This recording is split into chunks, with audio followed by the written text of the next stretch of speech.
Police will be eliminated from the race. Oh my God! I'm nervous, I'm under pressure. We need to get back into the game. Monique's injured herself. We can't get stuck here tonight. Race Across the World continues tomorrow at 9 on BBC One and iPlayer.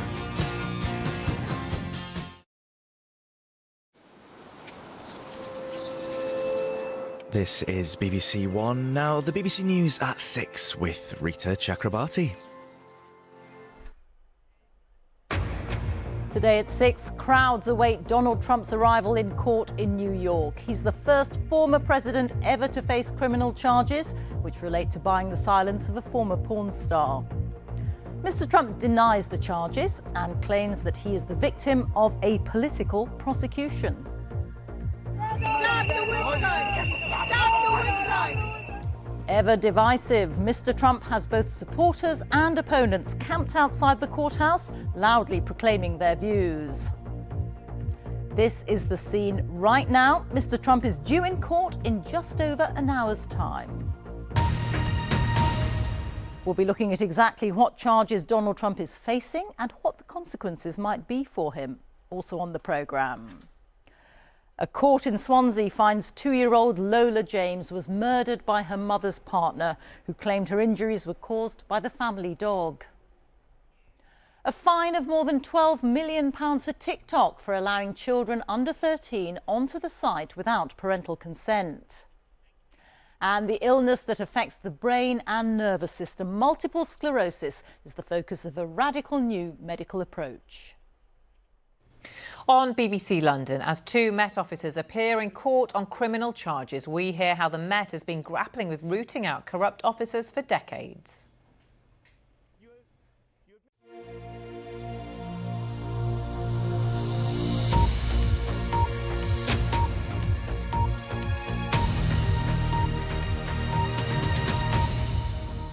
Good evening. Donald Trump is expected to begin his journey to the courthouse in New York imminently, where he'll be the first former US president to face criminal prosecution. It's thought that he'll be accompanied by Secret Service agents, with hundreds of his supporters and opponents lining the streets outside.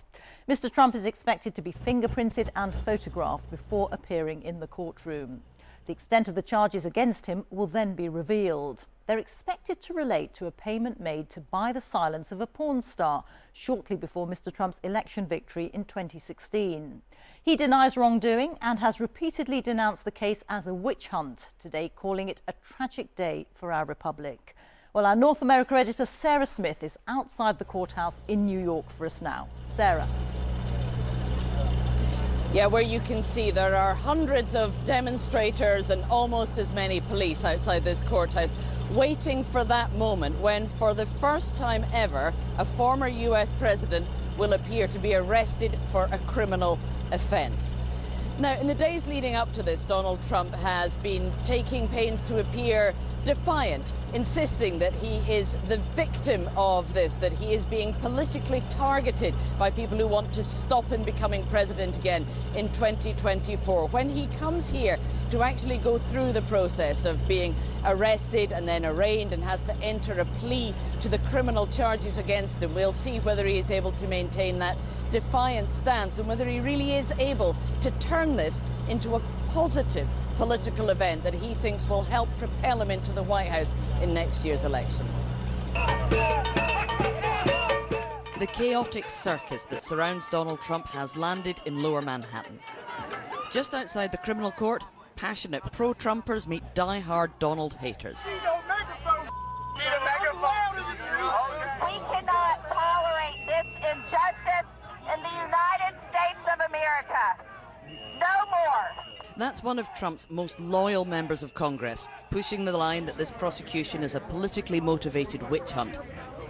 One his supporters believe will backfire and actually help Donald Trump win back the White House in 2024. He said, if I shoot someone on Fifth Avenue, I would still be president, and I believe that. Because the more important issue than that shooting is saving this country. You can see from all the passion and display here that what we're witnessing is a political event that's going to eclipse any of the legal proceedings that happen inside the courtroom.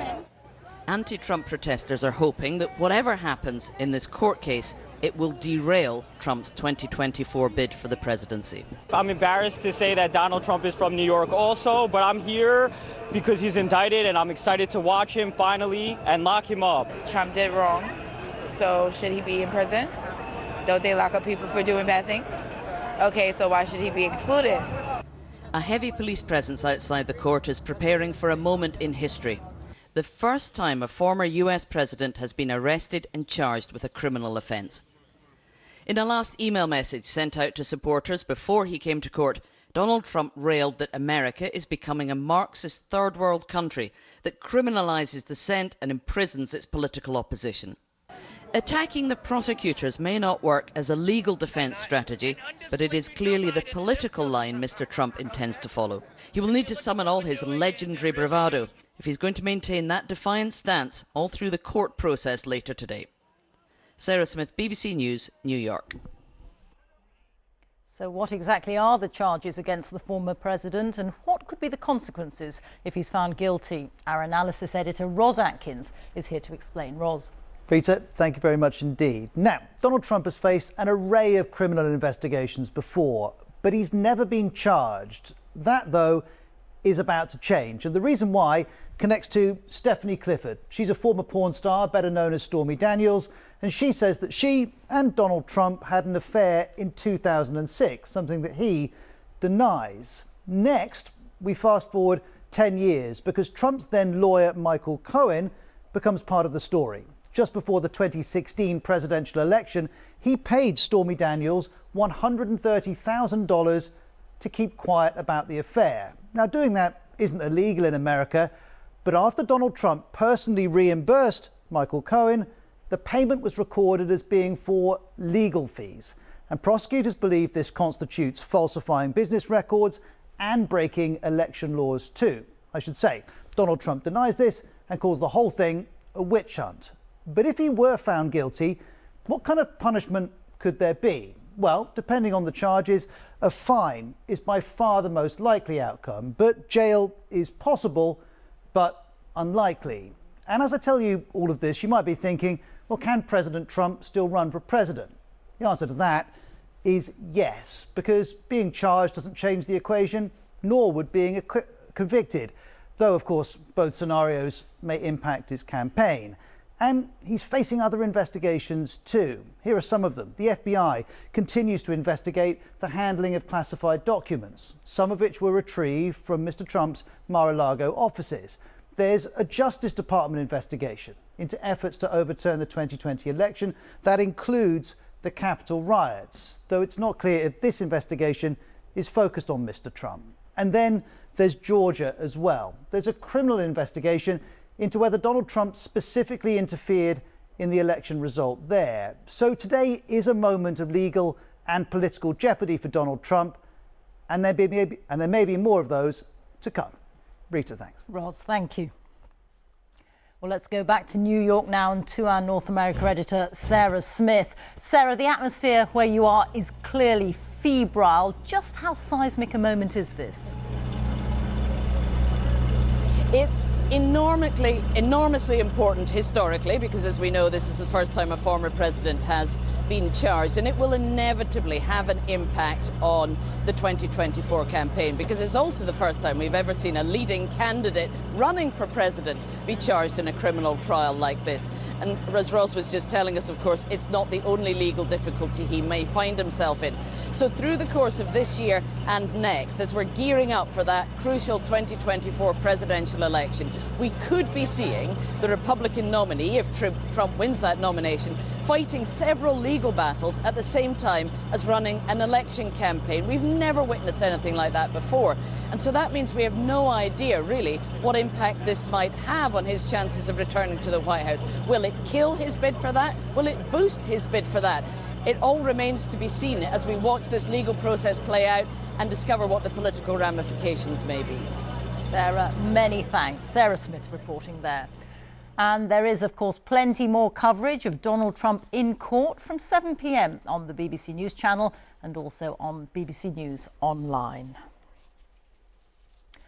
Now here, a man has been found guilty of the murder of a 2-year-old girl in Pembrokeshire. Carl Bevan, who's 31, claimed that Lola James, the daughter of his partner, had fallen down the stairs at home after being pushed by the family dog in 2020. Lola's mother, Sinead James, was also convicted of causing or allowing the death of a child. This report from our Wales correspondent, Howell Griffith, contains some distressing details. A happy, beautiful and busy little girl, Lola James's life was cut short by those who should have protected her. Behind the walls of the family home in Haverfordwest, the 2-year-old was brutally attacked in the middle of the night by her mother's boyfriend. Kyle Bevan left Lola with head injuries so severe they'd normally be seen after a car crash. He claimed she'd been pushed down the stairs by their dog. Kyle is a coward. He wouldn't tell us the truth to this day. We'll never know why or how it happened, but we certainly know who did it. Lola's mother, Sinead James, was asleep when her daughter was attacked, but over the months she'd ignored injuries her daughter had picked up. James only called for help when it was too late. Okay, is the patient awake? No, she's not. She's not awake? She's okay. breathing, but she's not. She's only 2. Okay, tell me exactly what's happened there. She's fallen down the stairs, she has. Right, okay. From the top of the stairs to the bottom, and her whole head's all swollen. When the police arrived at the home, they found Lola had lived in cluttered, chaotic conditions. Kyle Bevan refused to take any responsibility, maintaining it was all an accident. That's the only thing, I'll be honest, I feel partially responsible for is the fact that I was making a bowl of cereal when I was swimming. But a fall in the house couldn't explain Lola's traumatic injuries. Her body had 101 cuts and bruises. On behalf of Daniel Thomas, father of Lola James. After today's guilty verdict, a statement was read on behalf of her father. Even to say your name shatters my heart, to know you can't hear my voice anymore. The only reason I can stand here today is for hope that you can see me, see that you are loved, and that you deserve to live a full, happy, safe life. A review will now look at whether the authorities could have done more to protect Lola. Bevan and James will be sentenced later this month. Howell Griffith, BBC News.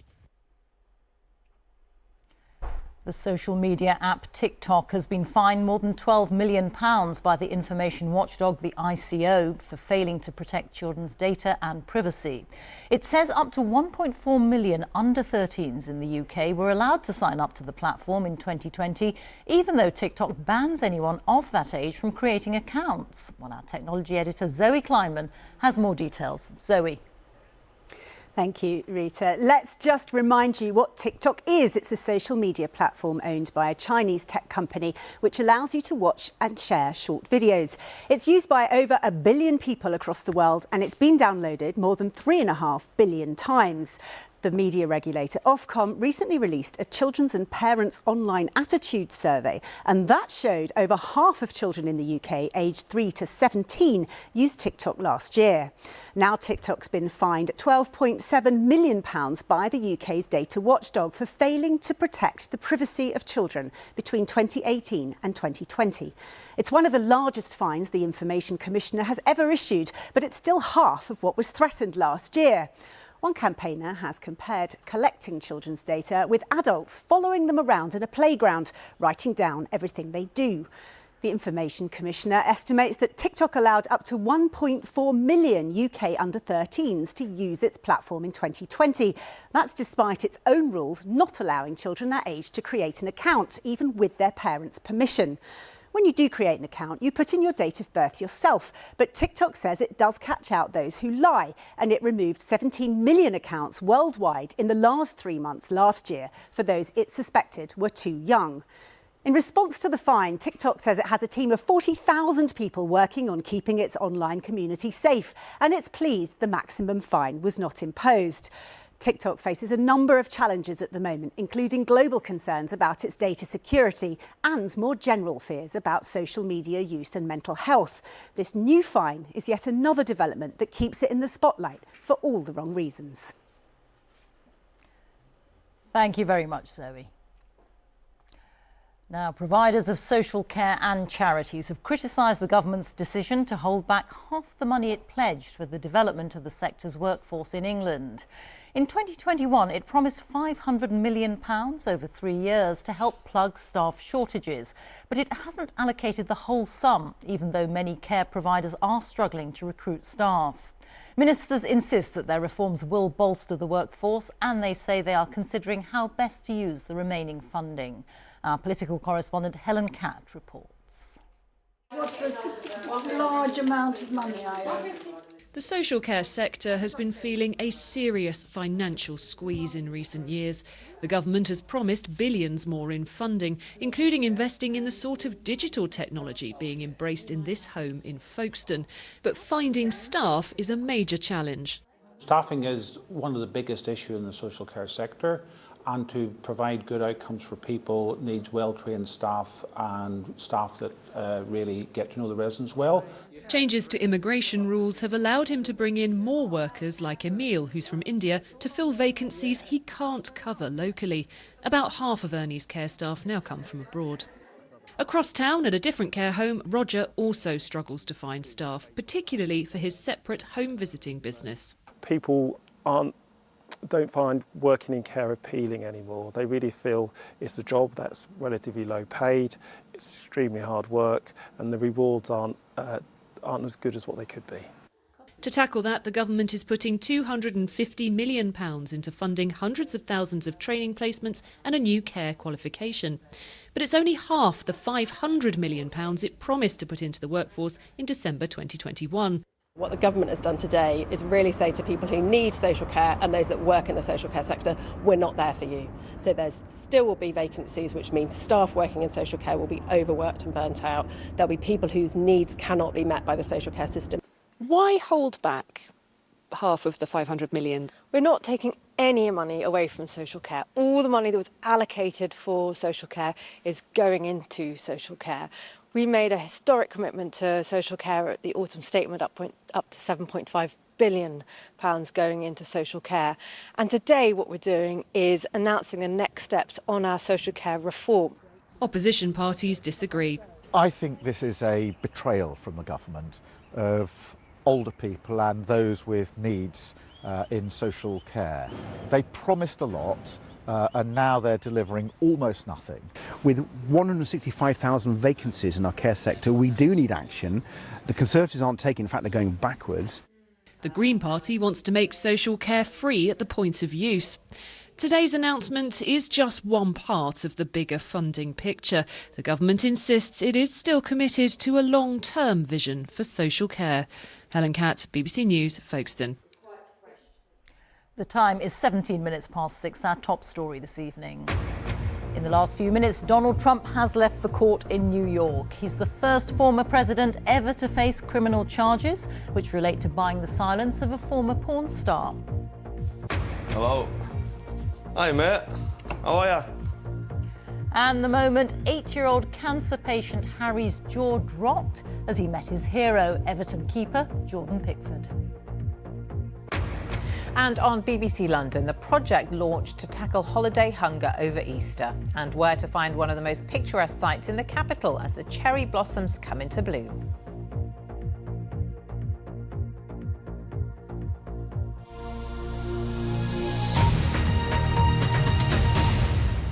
Multiple sclerosis can be a devastating illness, and treatments as it progresses have until now been limited.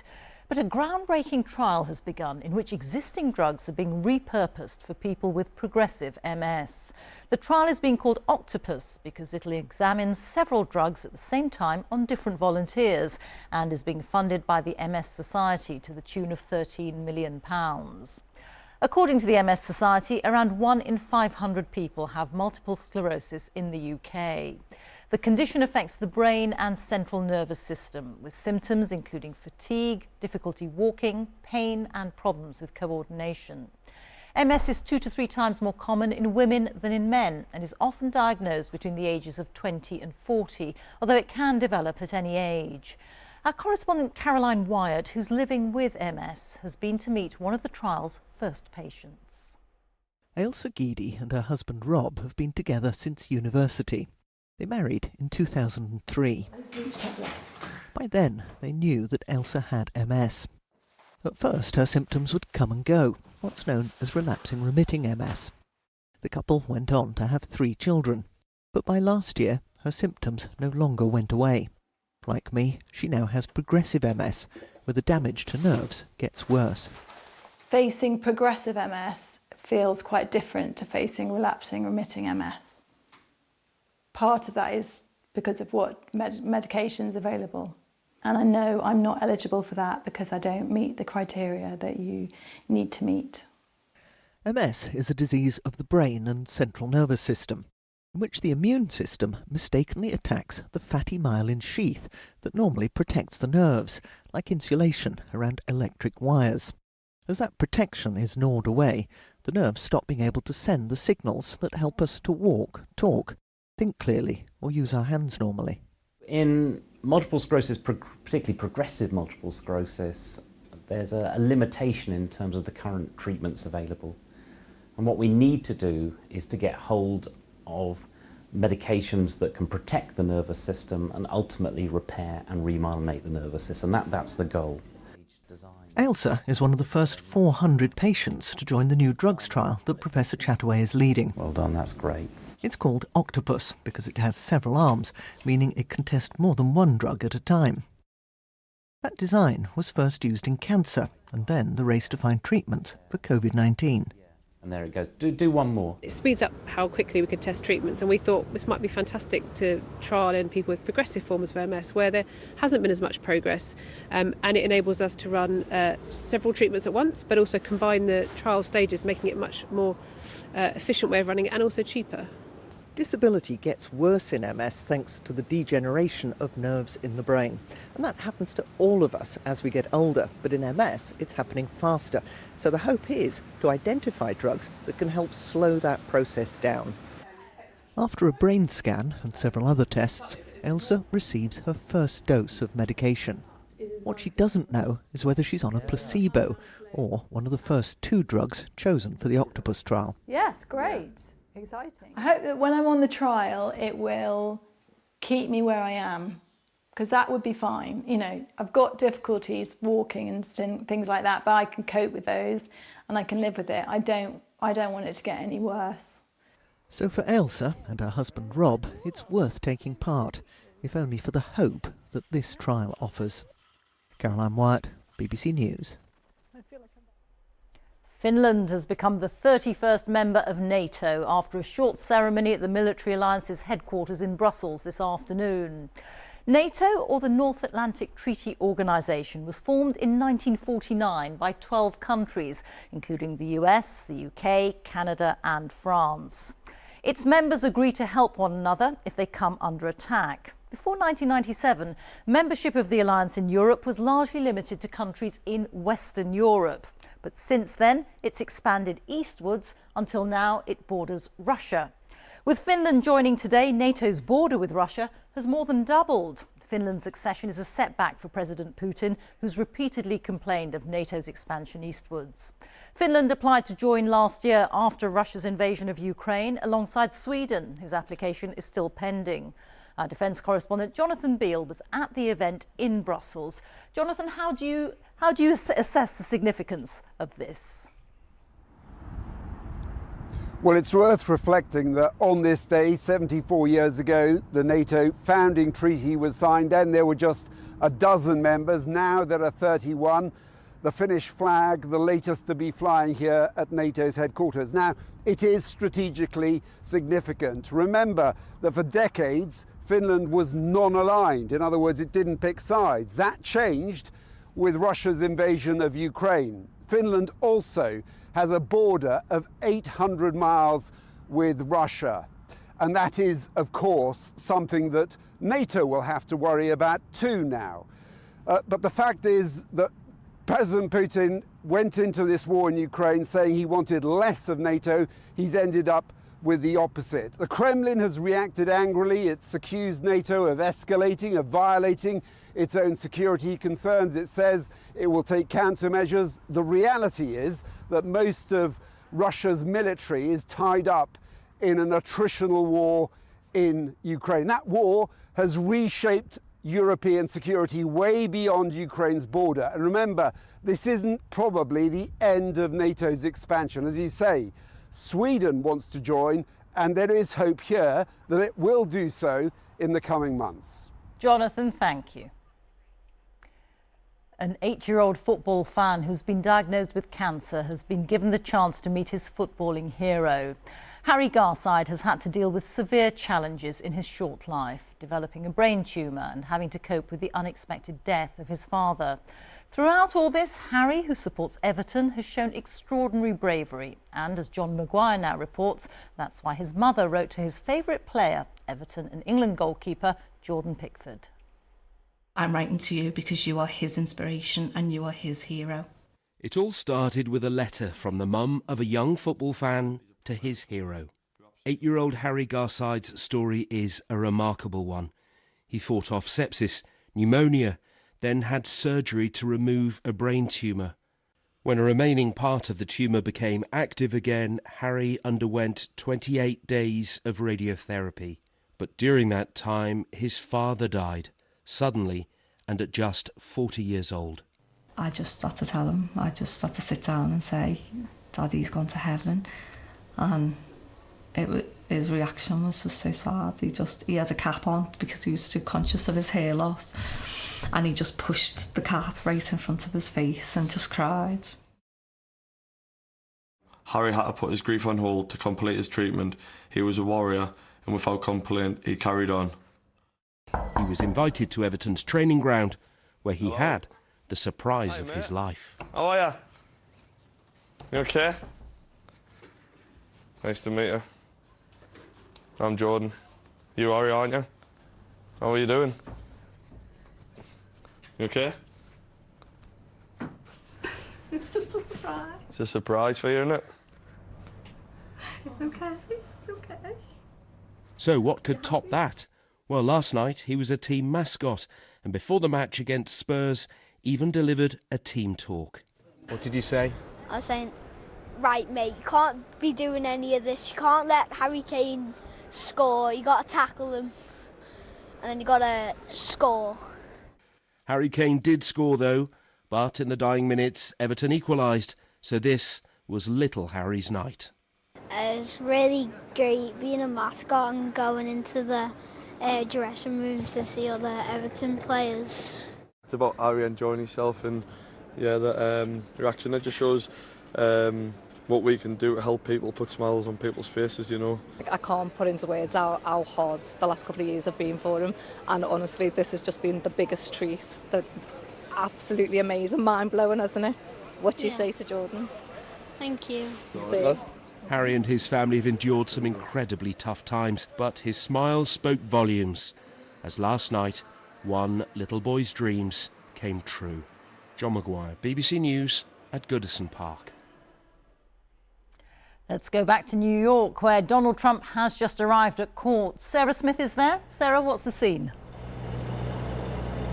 Yeah, well, there was a great deal of excitement here as that convoy of about 15 cars bringing Donald Trump down through Manhattan to the lower criminal court arrived. He got out of the car and defiantly waved to some of his supporters as he went into the courtroom. You would think he was arriving at a campaign visit, but in fact, as soon as he entered that building, he was officially under arrest.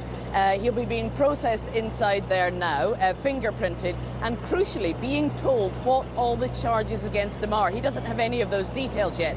And in less than an hour, we will see him appear in the courtroom where he will be asked by the judge to enter a plea to all of those charges he's just been informed have been laid against him. We expect he'll plead not guilty, but those scenes when we get them will be quite something to look at. Another historic moment in Trump's journey towards this criminal trial. Sarah, many thanks. Sarah Smith there. Time for a look at the weather now. Here's Louise Lear. Louise. Hi there, Rita. Look at this, a golden glow of daffodils. What is not to like of this weather? Watch your picture. And in the sunshine this afternoon, it felt pleasantly warm, didn't it? But just want to talk about the roller coaster ride that we tend to get at this time of year with the overnight minimums. Now, the last couple of days, this is actually Oxford, just a snapshot of the week. But the last couple of mornings, we've seen temperatures below freezing. It's been quite cold and frosty.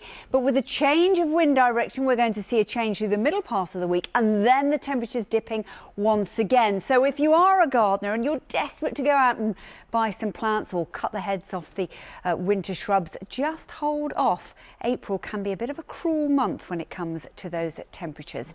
Now let's take a look at what we saw today though. Glorious blue sky and sunshine for most. There were quite a lot of cloud pushing in from the far northwest. Weather fronts moving in as we speak, and they are going to continue to drift in and bring outbreaks of rain. So the cloud will continue to gather from the northwest, 8 or 9 degrees here, under clearer skies in the southeast. Again, a touch of light frost. That's where we'll have the best of the sunshine. But these weather fronts will continue to bring some rain as we go through the day. It'll be quite light and patchy to begin with from the first front, but the second front has got a little bit more umph in it, and that will start to bring some heavier outbreaks of rain. So as we go through the afternoon, it'll cloud over in the southeast, but an improving picture into Northern Ireland and Western Scotland, with temperatures sitting at around 13 or 14 degrees. That rain has to clear its way south and east. It will do so, and then as we head towards the all-important Easter weekend, high pressure builds once again, quietening things down to begin with at least. That's why we could see a return to some light overnight frost, but not a bad start to the Easter weekend. Dry, settled and sunny, risk of some rain later on Easter Sunday. Rita. Thank you, Louise. And from the 6 o'clock team, it is now goodbye. The news, of course, continues here on BBC One. As now it's time to join our colleagues across the nations and regions for the news where you are. Bye-bye. Rita, thank you. Tonight on BBC London, as 2 Met officers appear in court on criminal charges, we hear how the Met has been grappling with rooting out corrupt officers for decades. Stop treating people as fools. People have had enough and they want to see change, and permanent change at that. Also ahead this evening, why life could get easier for air passengers in London with the rules on carrying liquids to be relaxed. Plus art, but not as we know it. Find out how AI technology is creating these hyper-real images. And now the sun is out, we can finally enjoy the splendour of cherry blossoms. And from a busy and popular Battersea Park, we'll get the story behind some of these trees.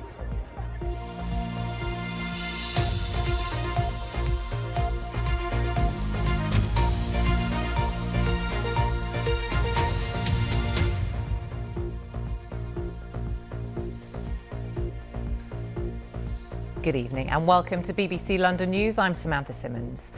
First tonight, they're meant to protect and serve us, but today 2 Met police officers have been facing justice in court on rape and stalking charges. It comes after the Baroness Casey Review gave a damning summary of the force only 2 weeks ago, saying Londoners and women in particular had been let down. Sean Dilley is outside New Scotland Yard with more. Sean. Another difficult day for not just the Metropolitan Police New Scotland Yard, but policing everywhere. These 2 cases, we should say, are completely unconnected. Let's deal first with that of PC Jonathan Simon, who was from the East area, technically still is actually, East Area Command in East London. On the 17th of May back in 2021, he answers a neighbour dispute call. He attends along with colleagues. Later that day, he visits the complainant. Not just once, he goes back and she shares stressful situations in life, and he offers to relax her by giving her a massage. He then returns and they enter into a consensual relationship for some time. It's been on a couple of months, June and July that year. She says, the victim, who cannot be named for legal reasons, that she needs a new car. Something that he says, well, I've got an idea on how you can make money on that, and he suggests that she enters into sex work. An idea she rebuffs. By September of that year, she's blocked him on all her social media, but in October he makes further contact in that case. The stalking behaviour is alleged to have happened between October through to June. That's what PC Simon was sentenced to the 16 weeks for, suspended for 2 years. The other case, that of Murdoch Ireland, who was from the Central North Basic Command Unit. He was convicted of raping a woman who he knew in September of 2021. He admitted that in January 22 he accessed police systems to look at the restricted crime reports. He's going to be sentenced on the 23rd of May, but again a very difficult time off the back of the Casey Review and high-profile cases with the Metropolitan Police Service. Sean at New Scotland Yard, thank you. Well, today's cases involving Met officers are just the latest misconduct and criminal charges to be heard involving the police. How to root out and get rid of corrupt officers has been in focus for the Met. Well, our correspondent Carl Mercer is here. Hi Carl, good to see you. Well, there are suggestions this could change soon. Tell us more. Yeah, these sort of cases that we saw today, 2 a week we were promised by Sir Mark Rowley when he took over at the Met. He said these disturbing cases will come to light.